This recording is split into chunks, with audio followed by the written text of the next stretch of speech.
guys, it's Kwan here, back with another video, and today I finally made the Switch. Well, to be more exact, I got the Nintendo Switch. Now that the Nintendo Switch is 1 year old, I figured that I make a video sharing my thoughts on it. And I know there's already hundreds of videos out there unboxing and reviewing this, but as someone who actually never owned a Nintendo home console before, I figured that I just share my thoughts on it and see whether or not it's worth all the hype.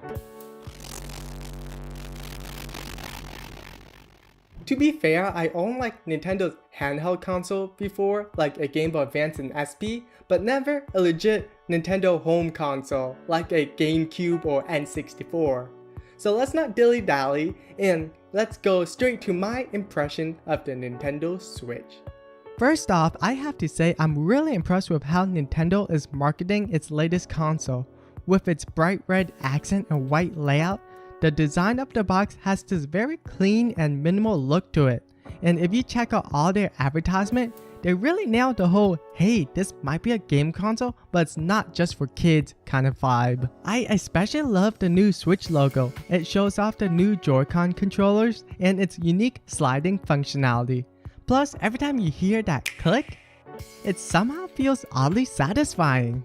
I know it might sound weird for me to take the time to point this kind of stuff out, but I think that's just the graphic designer in me that really appreciate this attention to detail. And I can appreciate how hard Nintendo is working to convince someone like me who never owned a Wii or Wii U before that this thing is completely different and is worth getting.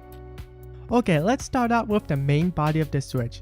The Switch itself is a 7-inch tablet with a 720p LCD display. It might not be the most vivid or pixel perfect screen out there, but at this screen size, it's very hard to tell. And once it's dark, it can output 1080p. I have to say, the whole thing about it being both a handheld and a home console is not a gimmick. I would have never guessed that in 2018 that the whole hybrid console is something that I needed and love. I spend about 70 to 30% of the day playing between handheld versus dock, and I will admit most of the time I am playing the Switch mostly in bed. As for the build quality of the Switch, it doesn't feel like a toy. Even though it is made out of mostly plastic, it has a very solid build to it. And if you haven't noticed, but I went with the neon red and blue colorway. It also comes in matte black, but if you're feeling really adventurous, you can actually mod it by replacing the shell. There has been an awesome community of people out there who are custom modding the Switch by changing the color to something like atomic purple or even adding a D-pad to the Joy-Cons. But as for me, I'm quite happy with my color choice.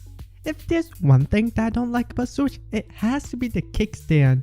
With one touch, it easily falls over. Like I mentioned before, the screen might not be the most high quality panel out there, and the downside is that it is made out of plastic and not glass like most smartphones or tablet these days. And there has been images online showcasing scratches on the screen that comes from docking it. But an easy fix to that is placing a glass screen protector over it, and that's something that I did right away. Okay, let's move on to the controllers, or what Nintendo is calling them, Joy-Cons. The Joy-Cons have the same matte texture as the Switch, making them very comfortable to hold. However, the button layouts and sticks feels very compact, and if you take a closer look, you'll notice that both controllers are not symmetrical to one another. But I will say, as for the buttons, they do feel a little clickier compared to the buttons on my 2DS XL. Overall, the Joy-Cons are nice to use while playing on the go, and I like the option to dock them into this controller-like grip for a more traditional experience.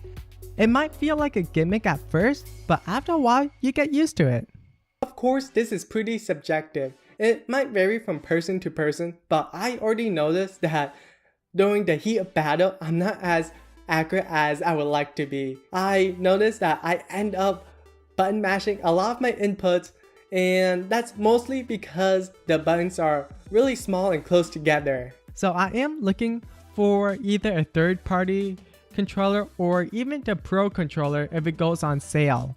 Oh, they also have this bumper add-on, but I don't really use it. It might be useful for games like 1-2 Switch, but it still doesn't really make the Joy-Cons any more comfortable.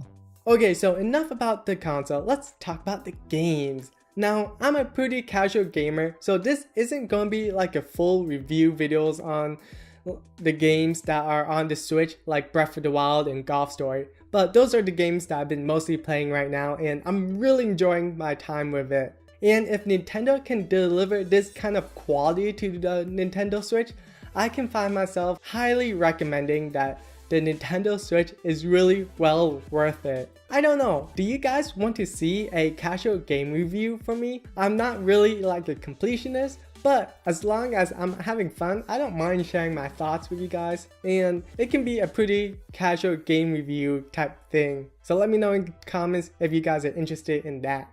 At the end of the day, is the Nintendo Switch worth it 1 year later? And the answer is obviously hell yes. There are so many great games out there right now, and the fact that you can play them either at home or on the go is really convenient, and it is a purchase that you won't regret. Anyway guys, that about does it. Thanks for watching. Be sure to like this video if you liked it, dislike it if you didn't, and leave a comment down below. Let me know if the Nintendo Switch is also your first home console.